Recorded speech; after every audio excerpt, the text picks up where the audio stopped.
Hello everyone, this is Nimish. Welcome back to my channel. Today we are going to talk about the movie Sambhavam Chapter 1, the latest sensation from the Malayalam film industry that is making waves across the country and on social media. This is a very trippy film and we're going to talk more about it. This movie stars Asghar Ali, who is the brother of Asif Ali, I did not know that, and Siddharth Bharatan, who is the son of KPSC Lalita and Bharatan, and many other supporting actors in this movie.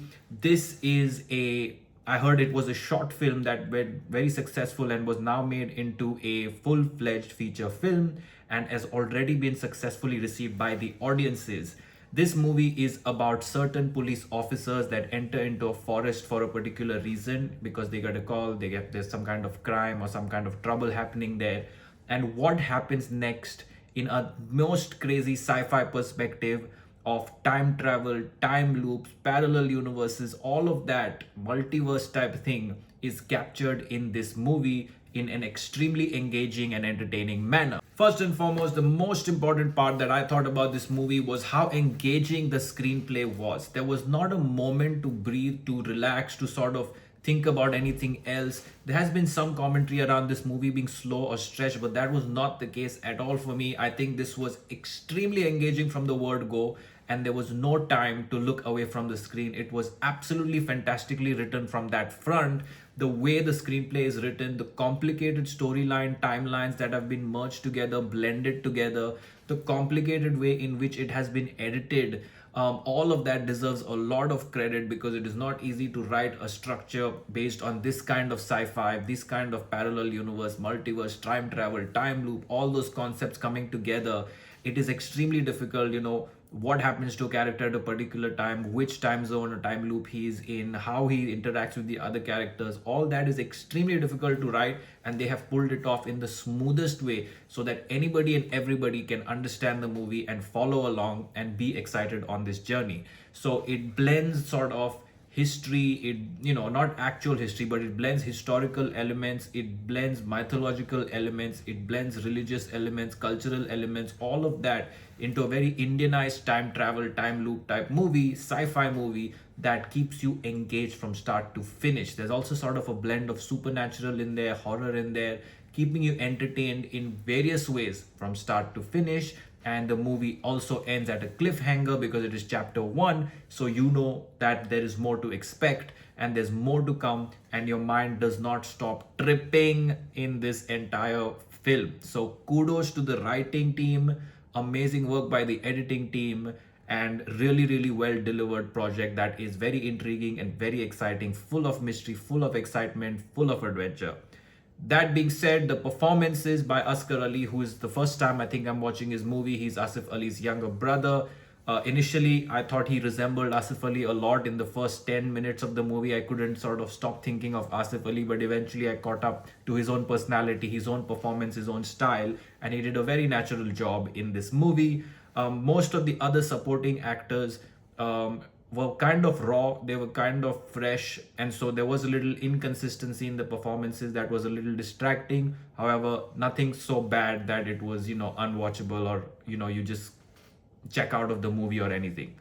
I liked Siddharth Bharatan's role in this movie because not only is he amazing and natural, but it was fun to watch him this time narrate the crucial part of the story. We always see KPSC Lalita ma'am narrate in the most incredible ways, whether it's Mani Chitratal or Adam Joan or various other movies. Her narrations are legendary in the industry, and I was so excited to see that the narration in this movie of the story, the tale, the legend went to her son Siddharth, and he did a fantastic job of telling that story. He did a fantastic role in the short time that he has on screen. He definitely stood his ground and delivered a very good performance. The last time I saw him was in Brahma Yugam, which was also incredible. So it's good to see him do good movies, get good roles, and sort of capture the imagination of the audiences. Cinematography and the final product finishing, I felt like this definitely came across as a slightly limited budget movie, which it is. And even though it is a limited budget movie, it is done so well, which is great. It has kept us hooked and engaged, which is great. But that sort of lack of that really nice clean finishing touch, that look that is sort of more high quality, advanced, that I felt was a little missing. And the cinematography did its job, but I think it could have done a little better. It could have been a little more polished. It could have been a little more creative. It could have been a little more engaging on that front. It felt a little, more than basic, but not advanced yet. And so I think that we've seen many movies in the Malayalam film industry, and most of them cinematography is peak, epic, incredible. So you do expect to have really, really good cinematography from Malayalam movies, especially those that are based around greenery in the forests. There's so much potential for some incredible cinematography, camera work, all of that. But that seemed a little, average or above average to me. It did not really steal the show when it did have potential to capture the atmosphere a little more. That atmosphere was not fully there for me personally. Like we've seen in movies like Kishkinda Kandam, for example, and many other movies, that sort of grabbing you into the environment of the forest was not there. Now, there's a very famous crow statue as well that we've seen in all the promos, pictures, even if you've not watched the movie. And so, just sort of blending in those energies via the cinematography and pulling us in just felt could have been better, could have been delivered at a higher level from a talent or a delivery or a creative perspective. Nothing wrong with it, nothing bad with it, but some of those finishing touches did feel like it reminded me that this is a low budget movie. And so the art is to not make the audience think that there was a limited budget, that they couldn't have done better, but that did come across. And part of that also came across from some of the supporting actors who did sort of a inconsistent job in certain scenes. They didn't have that much range because they're new, they're trying to just deliver a performance. And I think that the director could have sort of upped the game on making sure that he's getting the best performances or casting the right people in the right roles to sort of get that energy, that acting out of them as required. The reason chapter 1 works well as chapter 1 is because if you keep thinking about this movie, which you will, not all the questions are answered. Not all the sort of, events that happen are justified. You can peel the layers of the onion throughout the day, for a week, for a month, and keep thinking, and all those questions are unanswered, so to speak. They're not very crystal clear. We've not fully explored,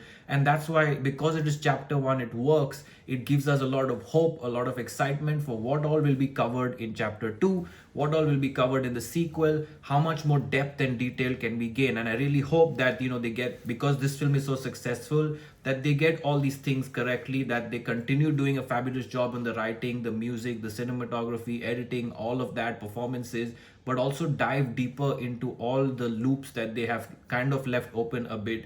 In a very high level, they have addressed the main concept of the film, how it works, what had happened, why this is happening.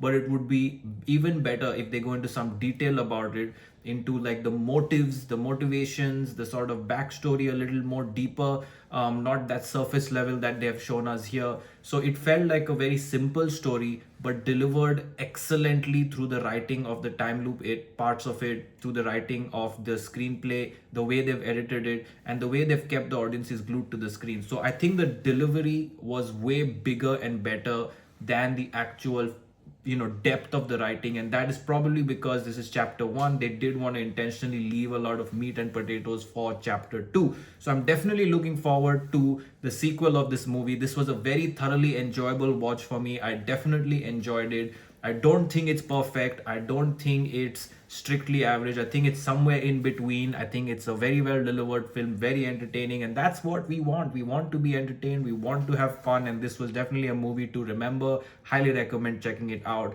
Wonderful, wonderful movie again from the Malayalam film industry. Let me know your thoughts and comments on Sambhavam. How did you feel about the movie? What are the questions that you have that are still open? What are some things that you liked? What are some things that you thought could have been better? Leave your thoughts and comments below. And until then, like, share, subscribe. Keep watching for much, much more.